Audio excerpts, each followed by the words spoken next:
घनश्याम जी, मठाधीश और भगवा इसके ऊपर टिप्पणी करना कहीं भारी तो नहीं पड़ेगा? देखिए पद्मजा जी, सबसे पहले तो क्योंकि ये एक बड़ा मंच है तो दर्शकों को फैक्ट पता होने चाहिए। मैं आज तक की वेबसाइट से सीधे पढ़ रहा हूँ, यूपी के नए सीएम योगी आदित्यनाथ के नाम दर्ज हैं कई संगीन मुकदमे। ये उनकी अपने हलफनामे के नाम पे योगी के खिलाफ, मैं पढ़ रहा हूँ, के खिलाफ धर्म, जाति, जन्म, संस्थान, निवास, भाषा आदि के आधार पर विभिन्न समूहों के बीच दुश्मनी को बढ़ावा देने और सद्भाव बिगाड़ने के मामले दर्ज हैं। इसके अलावा उनके पास उनके ऊपर हत्या के प्रयास के मामले दर्ज हैं 307, 153, 295। देखिए रामायण में भी रावण साधु वेश में आया था। ये जो मुकदमे दर्ज हैं ये कोई आईआईटी का सर्टिफिकेट नहीं है जिसको यहाँ पे समीर जी डिफेंड। एक सेकंड समीर जी, आपके बीच में नहीं बोल रहा था। समीर जी आपके बीच में नहीं बोल रहा था। समीर जी पुराने केस की बात कर रहे हैं, उसमें समीर जी आपके बीच में नहीं बोल रहा था। समीर जी आपके बीच में नहीं बोल रहा था। बात सुनिए। ठीक है, आप फैक्ट्स दीजिएगा समीर जी। वो फैक्ट चेक कर रहे थे आपका थोड़ा सा, क्योंकि आपने जो आंकड़े दिए थे वो फैक्ट चेक कर रहे थे। पर आप बात पूरी अगर समीर चौगांकर के बेटे के ऊपर 307 का मुकदमा होगा तो उसको संत नहीं कहा जाएगा।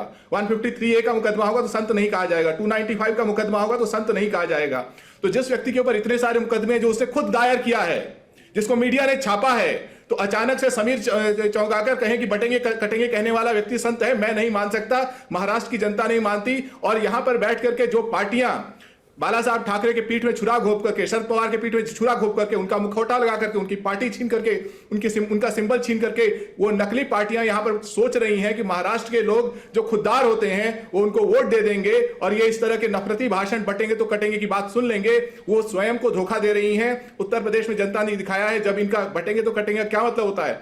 अयोध्या में नाक कट गई, ऐसी नाक कटी कि अभी अयोध्या में चुनाव नहीं करा पा रहे हैं, उपचुनाव डिले कर रहे हैं। तो भारतीय जनता पार्टी चाहे कितने भी पैतरे बना ले, मैंने ट्रेन में, मेरे पिताजी एयरफोर्स में काम करते थे, ट्रेन में बहुत यात्रा की है। लोग कहते थे कि जेब कतरों से सावधान।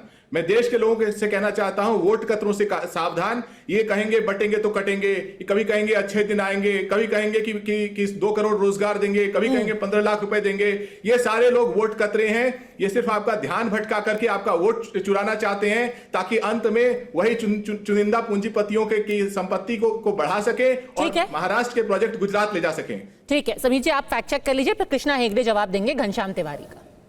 अरे मेरे को तो देना जवाब। अरे आप पे भी आऊंगी सर, पहले समीर जी जो फैक्ट बता रहे थे वो उनको खत्म करने दीजिए अपनी बात के। वो तो पेरोल पे है, आरोप लगा रहे थे योगी आदित्यनाथ के ऊपर। योगी आदित्यनाथ के ऊपर आज एक भी केस नहीं है, सारे केस में उनको क्लीन चिट मिल चुकी है, किसी भी केस में वो आरोपी नहीं है। आप ये कह देना कि जो पहले केस दर्ज हो गया था उस केस के आधार पर आप ये कहे कि वो योगी नहीं है, किसी योगी ऊपर केस नहीं चल सकते। तो किसी धर्म के लिए, किसी संप्रदाय के लिए अगर कोई किसी मामले में आंदोलन करता है और केस दर्ज होता है तो आप उसे अपराधी या किसी तरीके से आरोपित नहीं कर सकते। योगी आदित्यनाथ के ऊपर आज एक भी केस नहीं है। सुरेंद्र राजपूत काउंटर कर रहे हैं। आरएसएस के, बीजेपी के एजेंट हैं, वो अपनी जगह पर।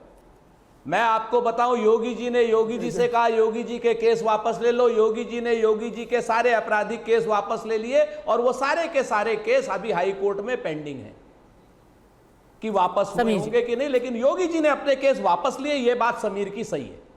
नहीं तो अगर आपको ऐसा लगता है तो आप हाई कोर्ट जा सकते हैं, कांग्रेस जाए उसके खिलाफ। डिस्पोजल नहीं हुआ है जांच में, सारे योगी वो गए हैं, लोग गए हैं सर। योगी आप झूठ मत बोलिए, एक भी केस नहीं है। देखिए समीर चौगांकर, मुझे आपसे बहस करने में कोई किसी भी मामले में जमानत पर बाहर नहीं है करता। ऐसे नेता नहीं जमानत पर बाहर हो, मैं उनसे बात करता हूँ। योगी मैं आपको जमानत पर बाहर नहीं है कि आप झूठ मत बोलिए, आपका बड़ा सम्मान है। लेकिन वो सारे के सारे केस योगी जी ने खुद के वापस लिए हैं, ये बात सच है या नहीं, ये बताइए। योगी आदित्यनाथ किसी भी भ्रष्टाचार के मामले में किसी एजेंसी के सामने नहीं गए। बिल्कुल नहीं, सरकार ने केस वापस लिए हैं। योगी जी की सरकार ने योगी जी के केस वापस लिए हैं। ठीक है, योगी जी की सरकार ने योगी जी के केस वापस लिए हैं। ठीक है, उसको चैलेंज भी किया गया है, न किसी कोर्ट ने लिए हैं इस बात को। ठीक है, उसको चैलेंज भी किया गया। अब वो वहां अदालत से क्या फैसला आता है उसके लिए हम इंतजार करेंगे। कृष्णा हेगड़े जी, पेंडिंग। घनश्याम जी ने बोला था कि हमने किसी के पीठ में छुरा घुपा है, तो मैं एक बात बताना चाहता हूँ, शायद उनको बाला साहब ठाकरे के पीठ में छुरा। अरे सुनिए ना, जरा सुनिए, मैं आपके बीच में नहीं बोला घनश्याम जी, आप मेरे मित्र है, मत बीच बीच में टोकिए। 1967 में हम बने थे मराठी मानुष के लिए लड़ने के लिए, हम आज भी लड़ रहे हैं। 1987 में हम लड़ रहे थे हिंदुत्व के नाम पे, हम आज भी लड़ रहे हैं। 2019 में उद्धव ठाकरे और उद्धव ठाकरे जी और बीजेपी भारतीय जनता पार्टी साथ में था, तो उन लोग लड़े, महाराष्ट्र की जनता का वोट हासिल कर दिया, कौन निकल गए? कौन भारतीय जनता पार्टी के पीठ में छुरा भोंका? कौन कांग्रेस के साथ गए? वही कांग्रेस जिनको उनके पिताजी भी हिंदू हृदय सम्राट बाला साहेब ठाकरे जी ने कहा जो दिन मुझे कांग्रेस के साथ हाथ मिलाना पड़े मैं मेरी दुकान बंद कर दूंगा। तो कौन चले गए? हम चले गए कि उद्धव जी चले गए? तो हम नहीं गए, उद्धव जी चले गए। हम अभी भी बाला साहेब के विचारों पे कायम है, हम हिंदुत्व के विचारों पे कायम है, हम सनातन के विचारों पे कायम है, हम भगवान श्री राम के विचारों पे कायम है। तो भाग कौन गए वो पहला आप देखिए, फिर बोलिए कि छुरा किसने भोंका। ठीक है। दूसरी बात यह है, बोलिए बोलिए। किशोर तिवारी। नहीं, हाँ बोलूं मैं? बोलिए सर, बोलिए। ऐसा लगता है कि शाहिदा ने और कृष्णा हेडगे ने ये मोदी वाला चश्मा पहन लिया है। अभी मैं बता रहा हूँ, कृष्णा इतना दुखी पूरा है। पूरा हाँ, इसको एकनाथ शिंदे ने अरे टिकट दिया।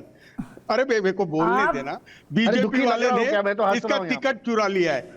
इसका टिकट चुरा लिया है, फिर भी इतना ये चश्मा कैसा अच्छा है कि इतना ज्यादा उसकी वफादारी कर रहा है। मैं अभी एक बात बताता हूँ। देखिए, हाँ, मैं यही एक कृष्णा सच्चे हेडगे मेरे सिपाही की बहुत- निशानी होती है। अरे भाई रुको। यही एक सच्चे सिपाही की निशानी होती है। अरे हाँ हाँ, टिकट दिया नहीं दिया, मैंने संघर्ष सच्चे- करो। मैंने बोल दिया ना, शाहिदा को भी कुछ नहीं मिलने वाला, तुझे भी कुछ नहीं मिलने वाला। ये अडानी अंबानी को चलिए। देने वाले हैं सब कुछ। टॉपिक पे सर। पदम जी, अरे पदम आपकी जी, दुआओं को मैं फिर से रिजेक्ट कर रही हूँ। अरे भाई मैं subject पे बोल मैं रहा हूँ। स्वीकार करता हूँ। अल्लाह अरे मैं करे आपकी subject कोई पे इस बोल तरह रहा की हूँ, कोई भी subject पे बोल ख्वाहिश रहा हूँ। पूरी ना हो।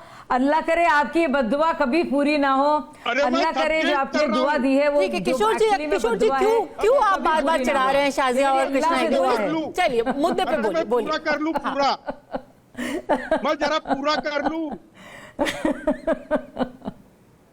जरा मैं पूरा कर लूं बेटा। पदम जा, बोलिए क्या किशोर शो जी। चल रहा है, मैं जरा पूरा कर लेता हूं। फरमाइए फरमाइए। हाँ, मैं बात करता हूं कि मैं कृष्णा हेडगे की सब बात से सहमत हूं।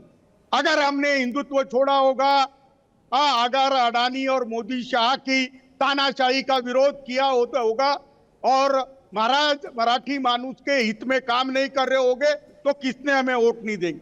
अरे चुनाव के बाद तो देख लो ये गद्दारों के क्या हाल होंगे। हाँ, गद्दारों के तो होंगे ही होंगे, लेकिन बीजेपी जिसके 28 सांसद थे 9 पे आ गई। और कितना रोए देवेंद्र फडणवीस, कितना रोए, फूट फूट के रोए। एक बार रोए, दूसरी बार भी रोने वाले हैं। बीजेपी 2 से 303 पे चली गई। आप 23 से 9 का जिक्र करें, भारतीय जनता पार्टी 2 सांसदों से 303 सांसदों पर चली गई है। आप 23 से 9 का भाड़ा पड़ रहे हो। आप अपनी पार्टी का तो हाल बताइए। अरे तो चला गया, सरकार चली गई, पार्टी चली गई, समीर थोड़ा सिंबल रुको। चला गया, सारे विधायक अरे चले गए, रुको। बीजेपी अरे आपके भाई, साथ चली गई। आपके पास बचा क्या? अरे बीच में बोल रहे हो, थोड़ा मुझे भी चांस देना। मेरे खिलाफ बहुत बोल रहे। एक बात मैं बोलता हूं, मोदी जी अगर शाह रहेंगे तो फिर से 2 पे आओगी। एक बात। दूसरी बात, हमारे भविष्य की चिंता मत करो। उद्धव जी मुख्यमंत्री बन रहे हैं और ये जो जिन्होंने लूट मचाई है ना महाराष्ट्र नाना में, पटोले से पूछा क्या उनको शरद पवार से तलोजा की मुख्यमंत्री जेल बन रहे में हैं? भेजने के लिए हम तैयार और जी हैं। शरद पवार से पूछा क्या मुख्यमंत्री बन रहे उद्धव ठाकरे? हाँ, शरद पवार से पूछा? अरे भैया, हम सबको उखाड़ देते हैं। हमारी लकीर है, हम खींचते हैं। महाराष्ट्र में उद्धव ठाकरे की लकीर उद्धव ठाकरे खींचते हैं। हम बन रहे हैं और तलोजा की जेल में गौतम अडानी से लेके हमारी माधवी को लेके और देवेंद्र को लेके हम पहुंच रहे हैं। आप किशोर जी, आपको एक बात बता दें, हिंदुस्तान में एक ऐसी अकेली महाराष्ट्र की सरकार रही और उद्धव ठाकरे के नाम वो रिकॉर्ड बन गया है कि सरकार में रहते विधायक छोड़ के चले गए। ऐसा कभी होता नहीं है। जो सरकार सत्ता में थी उसको पार्टी के लोग छोड़ के चले गए। तो ऐसा तो उद्धव ठाकरे अपनी सरकार चलाते हैं कि सरकार चली गई, पूरी विधायक चले गए और आपको खबर तक नहीं लगी।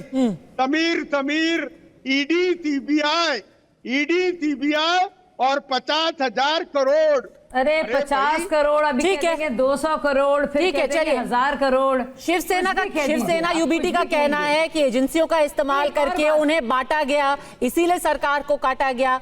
मुद्दा तो ये है कि आज के दिन एक रहेंगे, नेक रहेंगे, सेफ रहेंगे, बटेंगे, कटेंगे, ये अब जो एक भाषा है इस चुनाव की, उसका एक अभिन्न हिस्सा बन गया है।